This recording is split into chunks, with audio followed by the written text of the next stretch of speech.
Good afternoon, everyone, and welcome to the January Georgia Healthy Farmer Mindset virtual meeting.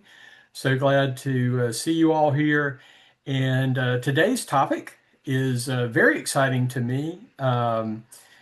There were a number of us who participated recently in a training session to become COMET regional training. So COMET uh, stands for changing our mental and emotional trajectory. And this is a training that is by ag for ag.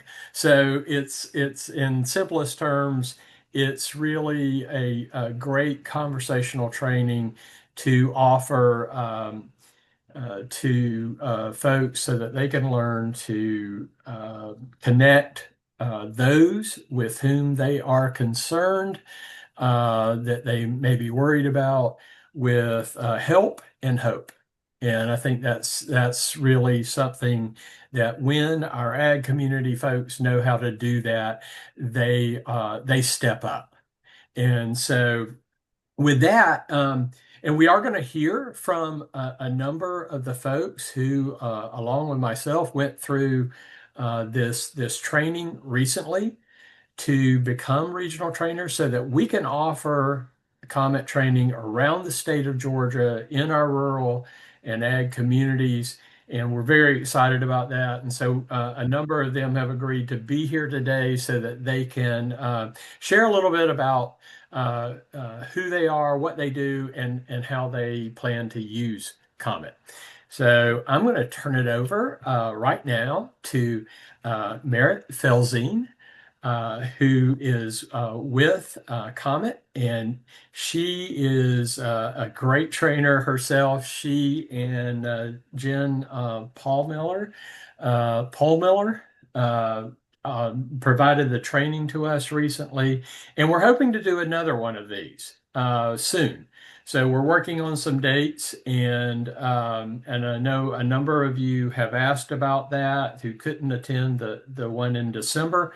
And we're certainly going to try to offer that soon. So with that, I'm going to turn it over to Merritt, who will give us a brief overview of Comet, what it is, and why it is, and how someone can be trained on it. And then we'll hear from some folks who went through this training recently. So, Merritt, thank you again for being here. And we appreciate you doing this, even if it has to be from your car. Okay. Welcome. Thank you, everybody. Thank you for joining us. And thanks for inviting me, John. And it's so nice to see some familiar faces from just last month.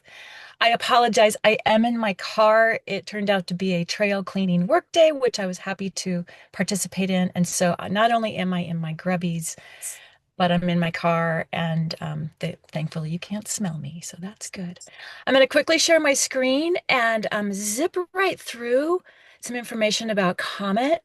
Some of you have heard this, but for those of you who are new with us today, I'm excited and just so delighted that you asked me to present this.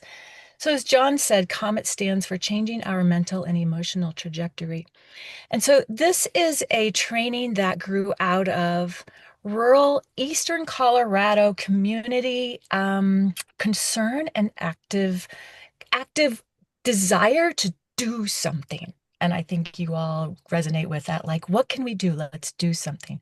So, in short, this is what COMET is. This is a community-based intervention meant to improve our ability, so you and me and those who live around us, our ability to engage with someone to help to engage successfully around their mental health and to provide support. And the goal is to engage with people when we notice that something's just not quite right. And so it is a way to train us. This is not about focusing on, I have to, there we go. It's not about focusing on the on what the individual who might be going through a mental health situation. This is focusing on those of us who are surround those individuals. And so it's a way to help us learn how to approach and talk with somebody who might be in what we call as vulnerable space, help shift their mental health trajectory back. It provides a set of questions and statements to empower you and me, our friends and neighbors, to be more prepared to have these caring conversations. It is based on research and the lived experiences of people in our community. And it's not about asking community members to be, to become mini counselors or the fix. This is really about prevention, and particularly very upstream, very early prevention. Very quickly, this grew out of a practice-based research network here in Eastern Colorado. I'm just going to show you the map so you can kind of place it.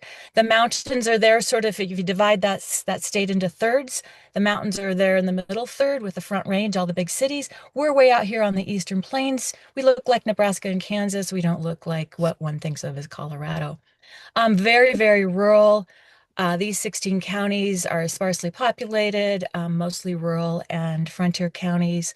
There are 54 primary care practices, 16 hospitals, a bunch of health departments, and all the members of the community are part of this research network. So it's a practice-based research network that is based out of the University of Colorado. As you guys well know, our communities are experiencing a lot of stress, right? And so I'm not going to really read through all of this, but I think you can glance through it and see that there's a lot going on. You see it, you know it, you feel it. And this all lends to this allostatic load, which is the accumulation of all these things happening simultaneously. And so we were seeing that, we were worried about that. Our Community Advisory Council, which is just a group of retirees and school teachers and college students and business owners and you name it of our community, were observing this stress and also very aware of our own fear, our own lack of the words to say when we encountered somebody that we were worried about, specifically around their mental health. And so, because of these observations and experiences, we said, hey, we're not cool with this. It's great to do all this medical research and the practices, but what about our communities writ large? So, we managed to get a 3-year grant. This was some years ago, back when PCORI, the Patient Centered Outcomes Research Institute, was, whoops, sorry about that, was kind of brand new. We got a 3-year grant. We were able to partner with other researchers, mental health experts in our community, and we started this deep dive, deep learning. We learned all about mental health. We understood what was going on in our communities, what was available, what wasn't available by and large.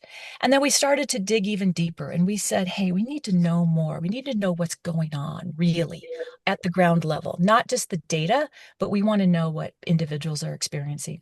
So we used a process called appreciative inquiry, which is an approach that asks people to tell their stories in order to figure out what's working. What's the good news out there? And so by collecting these stories, we were able to analyze that, in a research methodology, both with our research partners, but the community analyzed this also in order to pull out these tangible and salient points of like what's really going on. Then we took that information plus all the sort of the deep dive around mental health and used a process called boot camp translation, which takes evidence-based medical information and the clinical guidelines and translates that with serious community participation into concepts, messages, and materials that are not only understandable, but meaningful, engaging, and authentic to our rural communities. No longer did we want to sort of grab something off the shelf and say, well, is this going to work for us? We learned 2 key strategies through this process, specifically from that appreciative inquiry portion, and that every person who told their story about their own journey into a mental health, period of time of their life where something was affecting them and they were struggling, every one of the stories said, you know what, during that period of time, somebody in my circle stopped, tapped me on the shoulder, and engaged me in a conversation. Oh, that was really interesting. the somebody in your circle tapped you on the shoulder and engaged you in a caring conversation. Somebody that you knew, you trusted. And gosh, where was it? It was probably in a safe venue. Oh, these were these ding, ding, ding moments for us. Like, oh, if we can activate our community to be that other person, we know how to do this, right? We know how to hook people up with a car that's for sale or a puppy that needs to be found a home for or a kid who needs a job. We know how to be that other person. We know how to be those conduits, but we're more reticent when it comes to engaging around mental health. So how do we embolden each of us to be braver around these conversations around mental health and allow them to happen in these safe venues, the normal places that we hang out, so that there's never this sort of added stress of, oh my gosh, I have to go to a specific office to talk about how I'm feeling. It could be in the parking lot, it could be at church, it could be outside the barn or in, on the golf course. So we took all that information, we started to talk about, well, what does that actually mean in conversation for us? And the community group said, hey, yeah, we're on to something, but you know what? We need guidance. We need something that we can fall back on. Kind of like the PHQ-9 and when you go to the doctor's office, like we need a structure that we can literally pull out of our pocket if necessary, if I don't know what to say. So the group, we went back to this. We kept talking and thinking about, well, what do we ask our best friends and our husbands and our children when we're worried about them? And we turn these into this 7-question kind of guide, um, and that encourages people to reach out and engage. It emboldens us to, sort of accept our community responsibility. It teaches us how to ask about, can I dig a little deeper? It gives us the confidence to know what to say, and it provides some methods and some materials for where to refer somebody if that is appropriate. These are 7 specific guiding questions. They're guiding, and everybody can turn them into something that works for them. We hope that they've been written to feel natural and to give you an entry point into changing the trajectory of someone's situation. It's just like starting a question. I mean, seriously, it is as simple as, you know, John, how are you? No, John, really, how are you? And that's kind of this entry point into sort of asking that next level question and then sticking with it and asking some additional questions to start to encourage John to share just a little bit more if I truly am worried about him. And so that is activating me as the other person and allowing me to have this conversation with anybody in a space that feels sort of normal and regular for us. This is a diagram that we use to sort of illustrate this process. You can see that the black arrow would be this individual who is in the vulnerable space, is going through something in their life. And that in some cases, one's mental health, you know, trajectory could move towards crisis. Oftentimes, people are able to sort of tackle things with their own tools, but sometimes they don't realize they're in that vulnerable space or they don't know what the tools are. And so, you and me, we are the other person, we are that yellow dot. And what our research showed in our community was when that other person intervenes, that trajectory changes. And so this is our visual for that. So that's the overview. I just want to tell you sort of the nuts and bolts of it. So in order for COMET to be out there in the community, we started with just training, in all kinds of random places in our community. We held trainings at the Rotary Club and at the Sale Barn and at a Farm Bureau meeting. And we decided, oh, shoot, we don't have enough people to do this. And we want this to go farther. We want it to be able to move into communities that need it. And so to deliver these community trainings, which are a 90-minute to 2-hour training, that is didactic and it has role playing and it has practice and it sends people home with the materials that they need. That in order to offer those, we need regional community trainers. And you all have great new regional community trainers. What did we train? 16 last month, which is so exciting. So the regional community training is a workshop. It's a 4 hour long workshop. We offer it virtually or in person, and it's conducted by what we now call COMET faculty. And then those regional community trainers have a whole bevy of support materials so that then they are equipped to go out into your own communities and offer this 90-minute to 2 hour training. Um, this is a bit dated. Clearly, we don't have Georgia on this, but this gives you a sense of where our regional community trainers are located so far. And we're out there, we're training, we're trying to get folks trained as the requests come in.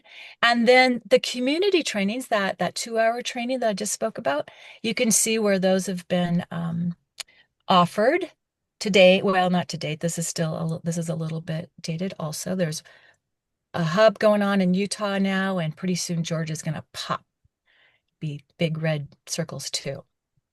Um, when we were doing those maps, we knew that there were, at least 250 community trainings. I think there are many, many more. We rely on the community trainers to send that information back to us in order to know that information. And we know that there's way over 3,000 people who have been trained. And so very quickly, I just want to share some of the data around this. There is a pre-post evaluation that goes with each of the community trainings as a way to discern, is this something that's working? Does this change individuals' behavior, right? So I'm just going to model 4 questions for you. So we're looking at the shift in someone's likelihood of asking someone how they're doing. No, I mean, really, how are you doing? And the shift in the likelihood of telling someone that you've noticed a change in their mood or behavior. And so you can see that the orange is from the pre-survey and the gold is from the post-survey. And if I can just sort of have you focus on the where were people were saying oh yeah, I'm somewhat likely or likely to, ask someone how they're doing, no, really doing. But then that shift to, the gold really jumps up after the training. Same thing with telling someone that you've noticed a change in their mood or behavior. People were somewhat likely, but now people are more likely to have that conversation. Just 2 more graphs for you, quick graphs. On a scale of 1 to 10 is one of the questions that we asked, how likely are you to use COMET? And I think this is in particular like in the next few months. And you can see that on a Likert scale of 1 to 10, people are definitely gravitating towards the 7, 8, 9, 10. And we're very pleased with that data. So let me see, did I miss something there? Um, just some comments that people have made. It's a great instrument in my toolkit. It helped me engage with a friend. I use COMET training 2 to 3 times a day. It's what we hope is that it's just becomes very conversational and it breaks down this barrier of fear of engaging around the concept of mental health. So I am going to zip right through this. This is something that we include in the training, and it is part of every community training, is that every community training, no matter what the community is, should have a discussion around what are the resources available in your community. So this is one that I did for a small community just south of me at the Farm Bureau annual meeting. And so we were talking about Akron, Colorado, and looking what's going on in Colorado. For an example, in Georgia, that's going to look very, very different. So I just want to give a shout out to all the people who have helped with this work. And did I do that in under 10 minutes? Here are a couple quick, I'll put these in the chat too. There is a website, comettraining.org, and you are welcome, welcome, welcome to reach out to me. So with that, I was about as fast as I can go, John. Hope you're muted. Barrett, that was perfect. Thank you so much. We appreciate it and really appreciate you taking some time out of your trail cleanup day and volunteer work there, and just again shows that spirit of service that you have, and I think so many folks that have gone through this training also have. So Merritt's going to have to leave us here, and we just want to thank her for being here, and she really means that. If you need information about COMET or you want to visit their site, she's always there to answer. So thank you. We're giving you a round of applause, even though we're mostly muted, but thank you so much. Thank you, everyone. I'm going to stick around just for like 2 minutes and then I'm going to just back my way out and get my tours. So, I want to say, first of all, I don't think I introduced myself today, but I think most of you know me, but I'm John McKelvin. I'm director of the Georgia Agricultural Wellness Alliance out of the Georgia Rural Health Innovation Center at Mercer University School of Medicine. How's that for a chain of support and organizations that really make this work possible for me and for many others? So I want to thank everybody for being part of this. For those of you that are new, we do a virtual meeting every month and a different topic. And this is going to go down as one of my favorites, undoubtedly, because I think this work is so important. And like I said, um, I think what we see in the agricultural communities and the farm communities is that when there is a problem, and when there is a challenge that our friends, our neighbors, our family members, when they have a problem, if someone knows what to do about that problem to support them, they will do it. So I often use when I'm talking to agricultural groups, I often applaud them for their willingness to. If a harvest can't be gotten in because of equipment failure or someone's sick or something like that, friends and neighbors of that farmer are the first ones to be there to try and help with that and get that in because they know how to do that. Okay, they have the expertise to do that. They have the basic information they need to do that. But they've always had that willingness. And I think that is so important. And I think Comet really takes advantage of that strength of our agricultural communities. Um, because this area, as many of you know and have experienced, one of the things that we are up against quite often is that people just simply don't know how to have these conversations or how to help when it comes to an aspect of mental health and well-being. And so that is one thing that I think this training does a great job of is equipping members of the agriculture community, most of whom are not therapists or counselors or professionals connected to this realm, really helps them understand and have that basic information that um, I can do this. I don't have to be a therapist, and I can help um, with that basic information and understanding. And it also helps, I think, to sort of dispel some of the mythology around that. And quite often in our agricultural communities, as you know, people think, oh, well, I'd be tending to their business, or they don't want to talk to anybody about that. And mental health is something personal. We don't talk about that or whatever. So I think this gives a real framework for both addressing those barriers and equipping folks to move beyond it. So I want to say I am thrilled. I am looking forward to doing these. Um, we do have, before just quickly before I jump on to ask those of you who have gone through the training to share a little bit about your work and how you plan to use it. Um, I want to say that we have folks that went through this from just about every corner of the state. So we got a really good geographic distribution already with this group that went through this the first time.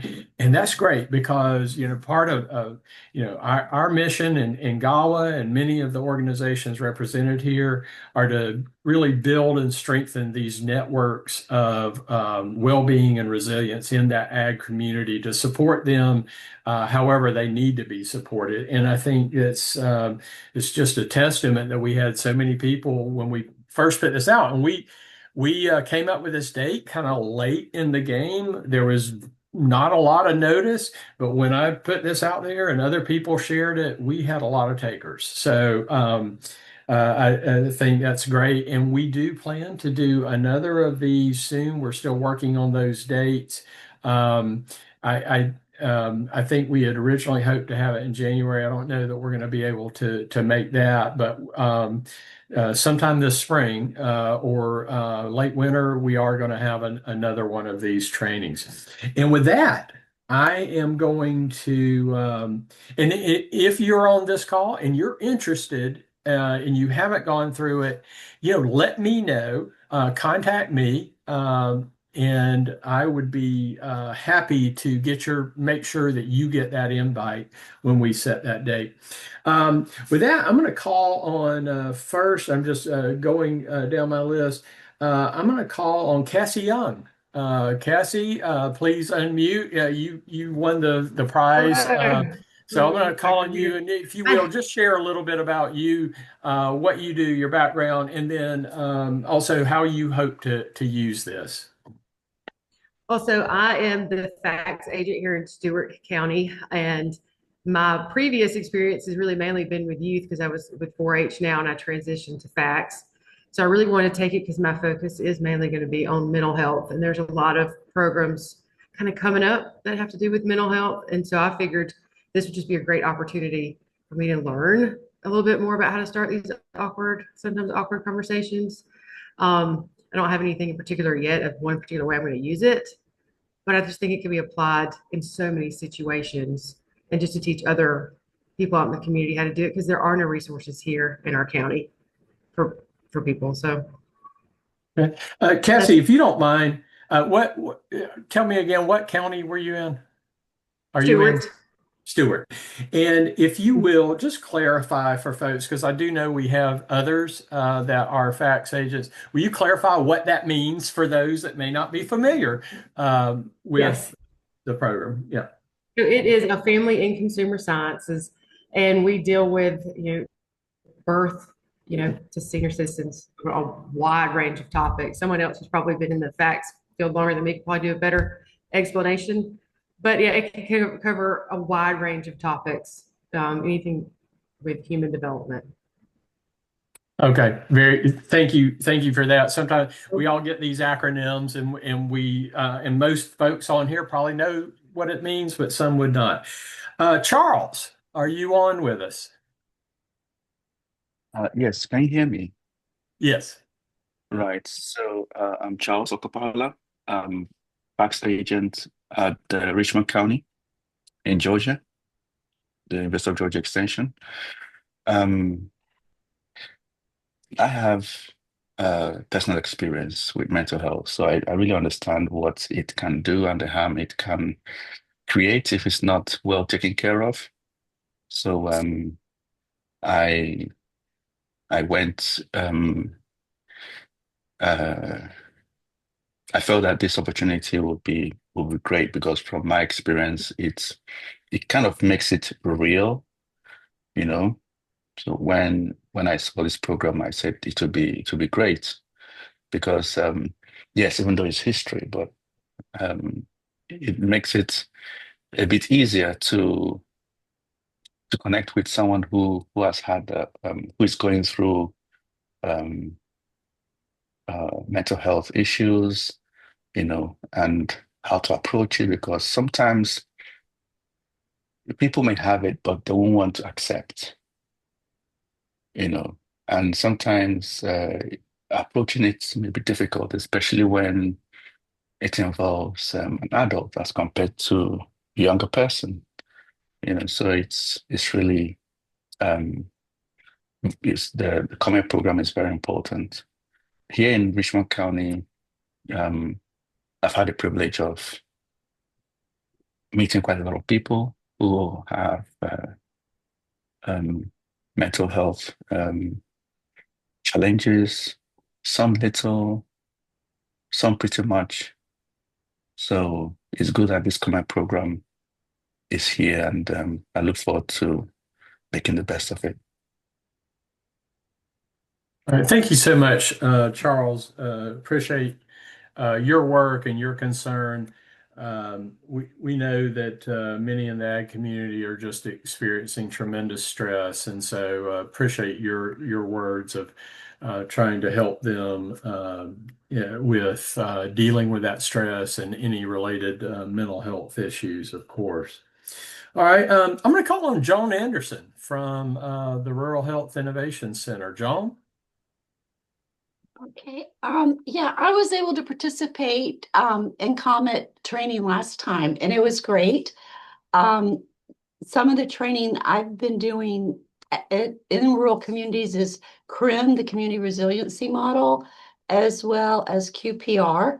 And so I really like having this extra set of skills focused on our agricultural community and hope to maybe do some continuum between some of the modalities depending on the time I have with folks, because I do think once someone opens up to you and is willing to share some of their concerns or how they're feeling, it might then or later in subsequent follow-up to offer some of the coping skills or resetting skills that CRIM would offer them, and or be aware of maybe some of their comments from like QPR training if they are expressing any at-risk comments or feelings about suicide or suicidal ideation. So we at the center I work at, the Georgia Rural Health Innovation Center, all we do is work in our rural communities.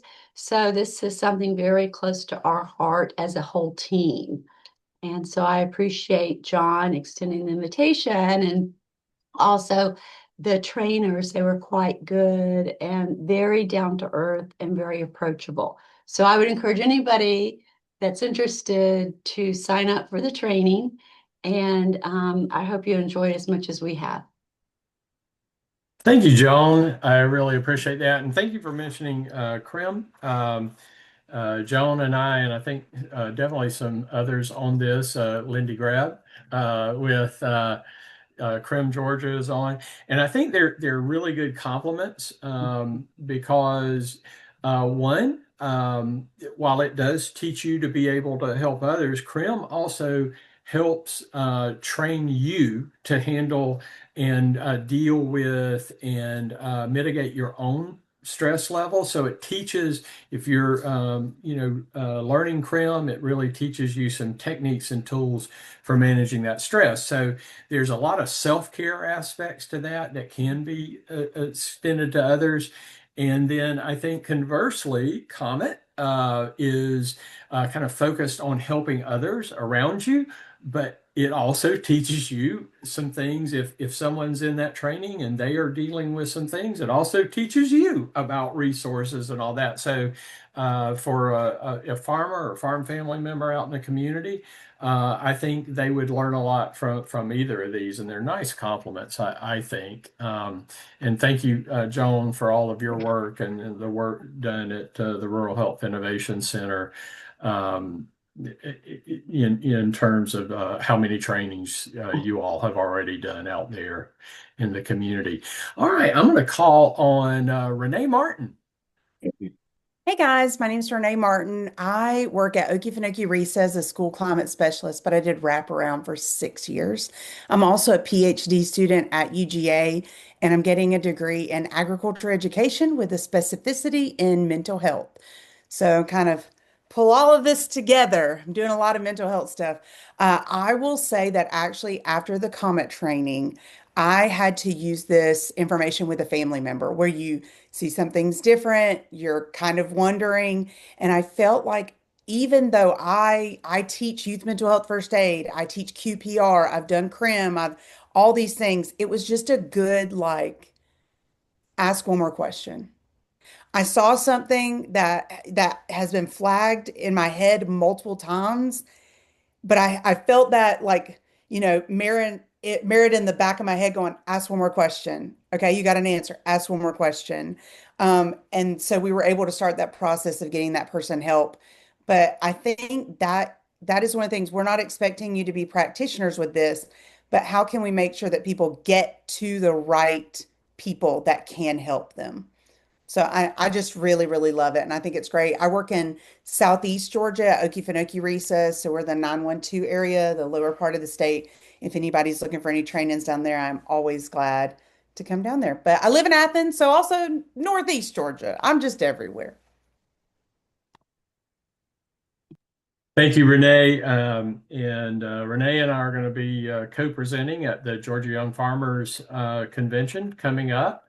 And so excited to be able to collaborate with her. She is someone that truly wants to make a difference. And what an amazing story that you were able to use this almost immediately with someone in your own family. And I mean, that's a testament to the tools, the equipping that this training is doing. Okay, I'm going to call on Amanda Harner. Hi, thank you. I'm Amanda Harner. I'm with UGA Extension in Monroe County. Like several other people on here, I'm a family consumer sciences agent. And to kind of add on to what Cassie was saying, just to fill some gaps, Cassie explained it really great that as family consumer sciences, we basically cover from birth to the grave inside the home. We kind of say that our role is inside the home, where 4-H is specifically with youth, and then ag is more outside the home. But part of what we're tasked with is to bring the research of the university to the community. And when we bring it into our community, we are tasked with doing needs assessments of the community. So when I look at Monroe County, something that I've seen the past several years on the last several Monroe County Hospital community health needs assessments reports is we are seeing an increased suicide rate for our county, which is highly concerning. It actually got worse from the last report, and they just are releasing the report this year. We've also seen an increased number of teens in the ER for attempts. And so we additionally on this report, something that I don't think was included the time before is that we have something around 2,000-ish practitioners for our residents per, I think, 10,000 residents, and the typical number in Georgia is more like 520. So we have a disparity going on in our county, and with my program development team, mental health was something that, because of these reports and because of these things coming out, we decided, you know what, UGA is starting to step into this as extension and pay more attention to it. And so we decided I would be trained on QPR, which has been mentioned on this. But QPR, since it's so focused specifically on suicide, like for some people, that's going to be really hard to dive into as a topic. So COMET made a lot of sense to get trained on because it was a little softer and might be a nice kind of stepping stone in. So I see this being something that I will hopefully train pastors and other spiritual leaders. Where I'm trying to work with the Board of Education to see if we can't do this as in-service training for teachers. I'm looking at doing it with the ag community and partnering with my A&R agent. Those are just a couple of things, but I see this being something that, you know, is really relevant to a large swath of the community. Thank you so much, Amanda. That's great information. Appreciate what you're doing there and utilizing it to address a very specific challenge in your area. That is why we want to build this local network so that folks from that area can respond and help that area. So thank you for that, Amanda. I'm going to call on Shanae Bradley from Fort Valley State University. And Shanae, take it away. Yes, thank you, John. Good afternoon, everyone. Shanae Bradley, as mentioned, Fort Valley State University Cooperative Extension. My background is a little bit different than everybody else's. So my background is in communications, and I kind of got into this work a little blindly. So about 2 years ago, I did a magazine that highlighted the experience of Black farmers with USDA and different state agencies. And because of that, I had to do a lot of interviews, and we did some focus groups. And so from that work, many of you may be familiar with Dr. Chayette at UGA. She reached out to me for a grant as a collaborator for a SARE grant that was, I think it's called Sustaining the Farmer to Sustain the Farm. And it dealt a lot with farm stress and mental health. So we interview farmers together, and that is initially how I got into this work. And then I came to the Stress Summit, and I was kind of I say I was drawn in a little bit more just by the topics and how much work is being done to focus on this issue of suicide and stress among farmers. And so here I am now, working with John, because we call him John, on the Farm Stress Summit that'll be taking place here on our campus at Fort Valley in March. So that's kind of how I got into the work. And I participated in COMET training because I do spend a lot of time with farmers and people in the ag community. And so it just seemed like a good fit for me to be trained and at least recognize some of the signs and, possibly be able to do some train the trainer as well. And I know, Renee, you mentioned you're a PhD student. I am as well, at UGA. So I'm doing my dissertation work on something different, but any type of train the trainer is good when you work in extension because we work with different groups and different communities. So I'm just excited about where this work will take me. And so we'll see. So that's all I have. Thank you, Shanae. Shanae is, and I know Shanae is really probably sick of me at this point, as she's our main contact point for the Farm Stress Summit hosting that they're doing at Fort Valley State.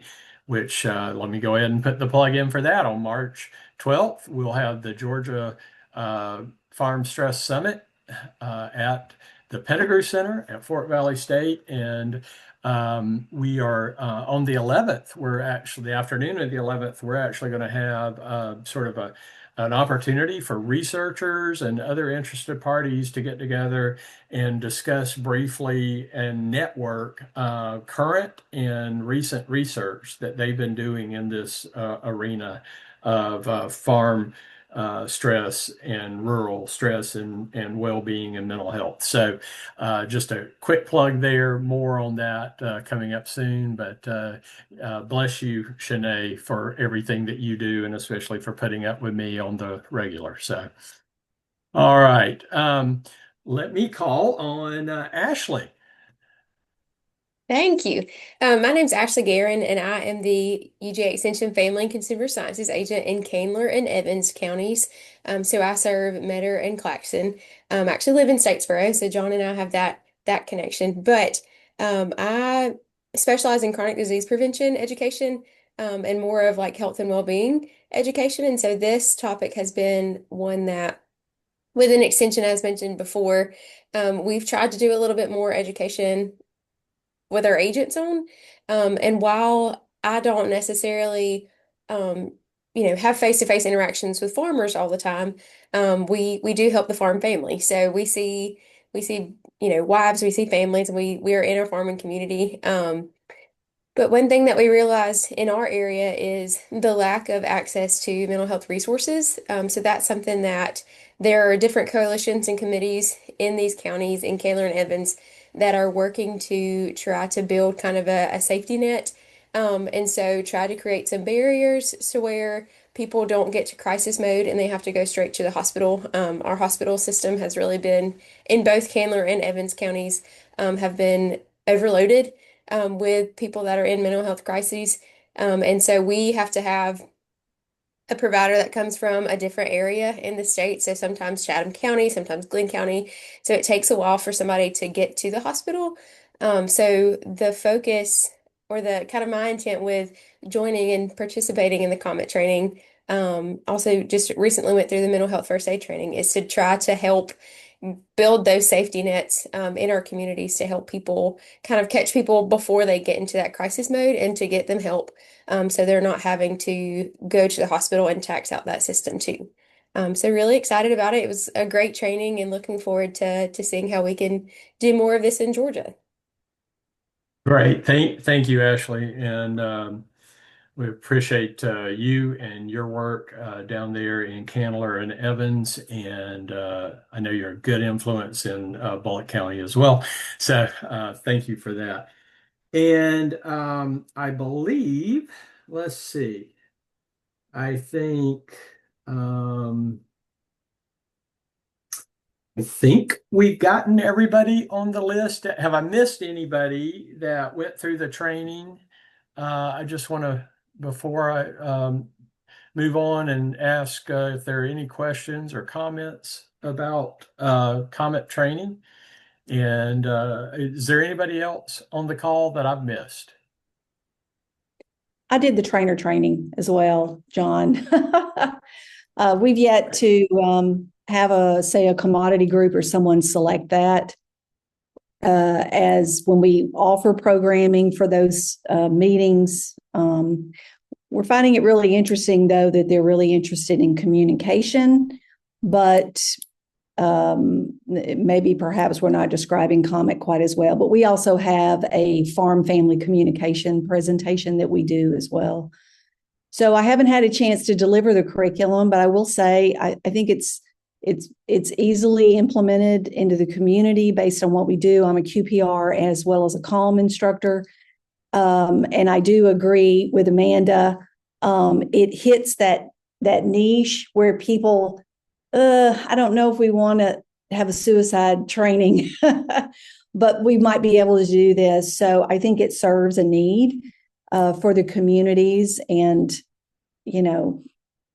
even though it's not talking about specifically about suicide, some of the skills are slightly the same. So I think it serves a lot of purposes. It certainly serves purposes to get people to help, which is what we need, people out in the communities doing that. Great. Thank you, Tara. And for those of you who know and those of you who don't know, Tara, she is a wonderful sort of force of nature in support of our ag and farm families, their safety, their well-being, their health. I think AgriSafe just does a great job at the national level. And we certainly have had some good partnerships so far with them. And I just want to recommend AgriSafe to you. They have a wonderful website and resources. And very excitingly, Tara is going to be our keynote speaker at this year's Farm Stress Summit. She just agreed to that, and we're excited about that because that gives us and our participants and attendees that day a real idea of what's out there being done on the national level. I'm very proud of what we're doing in Georgia, and I'm very proud that we're the first in the Southeast to do COMET and to bring that to the table in our agricultural community. But I think it's so important that we also are aware of what's being done out there, because we can learn so much from each other in the different states and regions and nationally. So I'm excited about that. And thank you for agreeing to do that, Tara. Okay.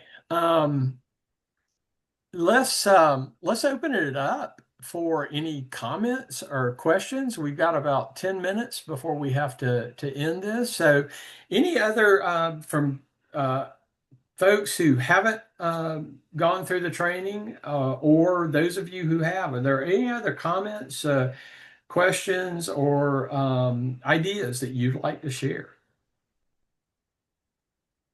I have a question about the Farm Stress Summit real quick while people are thinking about their question. Is registration open for that yet, or is it Uh, just information?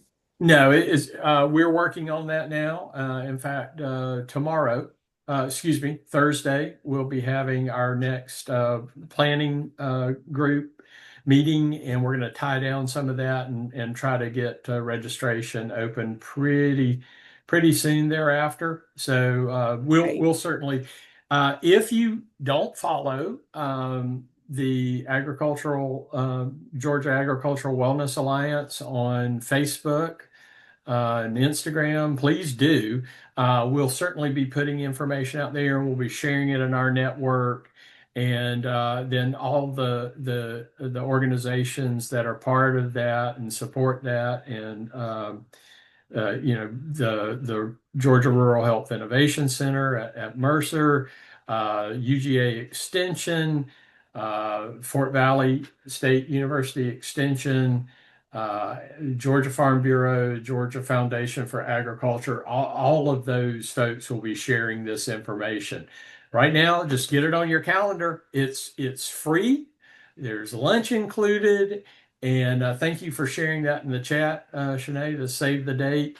But we're looking forward to it. And this one is going to be, I think, the most ambitious so far, and is bringing a lot of great information to the table in a short period of time and at no cost to you other than getting there. So thank you for bringing that up, Renee. Anybody else? Any comments or questions that you'd like, or things you'd like to share? Yeah, I have a couple comments. I'm thrilled to get this exposure, um, John, because I've been so curious about what COMET was, and it's so wonderful. I think it's really empowering to anybody who gets the training. And I'm glad that you're going to pepper it all over the state, because I think that anybody who gets this education will be very empowered by it. And it brings out altruism in people. And people want to help each other. And I think it also just totally leapfrogs over calling it mental health, which we also do in CRIM. We don't have to call it mental health at all. So you avoid that stigma completely. And I like the fact that Joan brought up, you could incorporate these other modalities like CRIM. You can go on from COMET and teach some CRIM skills, some emotion regulation skills if you wanted to. So it's good if you can combine these. Anyway, awesome. So, the resources that I'm just blown away by each one of you. Oops, sorry about this animal. um, I'm just amazed that you've already got so many people who have been trained in COMET, and that you're going to be. Oh, I do have two questions. One is, are the slides available? Because I couldn't write down some of the things I wanted to. And then two, when you do the trainings, what is it, a two-hour training, would other people be able to come? Because this training would be fantastic for other groups, like paramedics, for example. Okay, I'll answer your first question first, Lindy, and thank you for those. I think there's a good bit more information on the COMET website, which is comettraining.org. And of course, we'll be posting the recording of this virtual meeting on the gafarmstress.org website, which is the GAWA website. We'll be posting that shortly. And so there's two ways. You definitely can go and review those slides that Merritt um, shared with us there. I don't know if that specific presentation, I asked her to give me a 10-minute overview of COMET. So I don't know if that's posted on that site or not, but there are a lot of other resources and information there about this. So that is a great resource. And then as far as others, we really have not in any way limited it to particular groups or whatever. We've put that call out pretty broadly. As much as possible, we would like folks who are serving the rural and ag communities and are part of those. We definitely want to strengthen that network per our mission and the mission of all these organizations on here.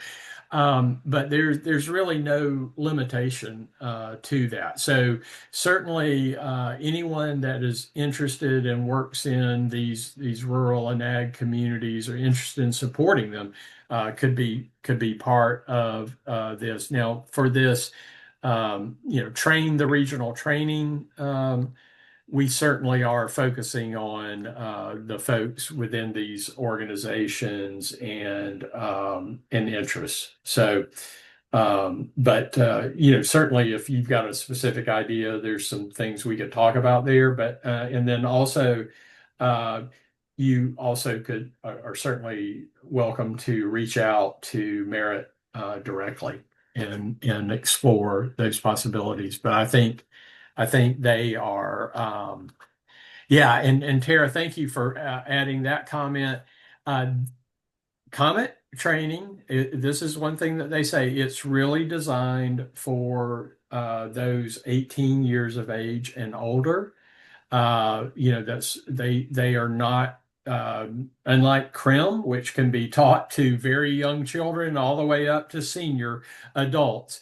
Comet really is focused on young and other adults. So I do thank you for saying that, Tara. I think there are certainly elements of COMET that could be, and I will be working in when I'm talking to a youth group. There are some things about encouraging each other to take care of that maybe are not formally COMET, but are certainly compatible with those elements of encouraging discussion. All right, with that, I am going to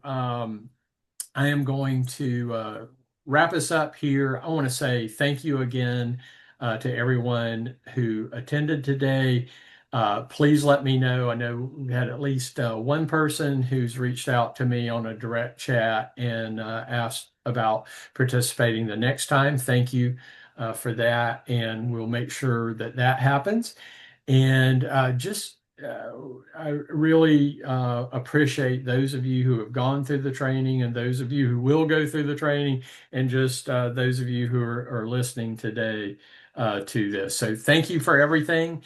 Have a great rest of your day and the rest of January. And I hope you'll join us again on the second Tuesday of February when we'll have our next topic. And do put that Georgia Farm Stress Summit on March 12th on your calendar at Fort Valley State University. Thank you. Good evening. Thank you.